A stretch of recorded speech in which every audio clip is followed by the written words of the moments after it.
இந்த உண்ணாவிரத போராட்டத்தில் தற்போது திமுக சட்டமன்ற உறுப்பினர் மட்டுமல்லாமல் அவருடைய கட்சி தொண்டர்களும் ஏகம தற்போது வந்த வண்ணம் உள்ளனர். அதனால் காவல்துறை எந்தவித விதமான ஒரு அசம்பாவிதம் இருப்பதற்கு மெரினா முழுவதுமே காவல்துறை பாதுகாப்பு பணியில் ஈடுபட்டு வருகின்றனர்.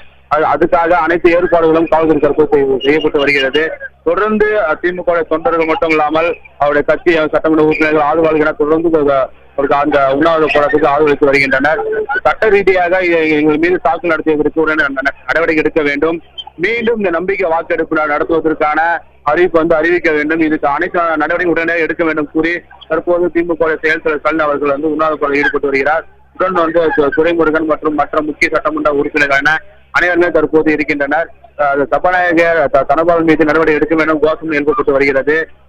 இந்த உண்ணாவிரத போராட்டம் மீண்டும் இந்த சாலையிலிருந்து சென்று போக்குவரத்து ஏற்படாமல் இருக்கும் வகையில் போக்குவரத்து காவல்துறையும் அங்கங்கே பேரிகேடுகள் அமைக்கப்பட்டு எந்த விதமான ஒரு போக்குவரத்து நெரிசல் ஏற்படாமல் இருப்பதற்காக அனைத்து நடவடிக்கை எடுக்கப்பட்டு வருகிறது. தொடர்ந்து நடவடிக்கை எடுக்கும் வரை நாங்கள் இந்த உண்ணாவிரத போராட்டம் தொடருவோம் என திமுக சட்டமன்ற உறுப்பினர்கள் கோஷங்களை எழுப்பிக் கொண்டிருக்கின்றனர். அந்த நேரத்தை நாம் பார்த்துக் கொண்டிருக்கிறோம்.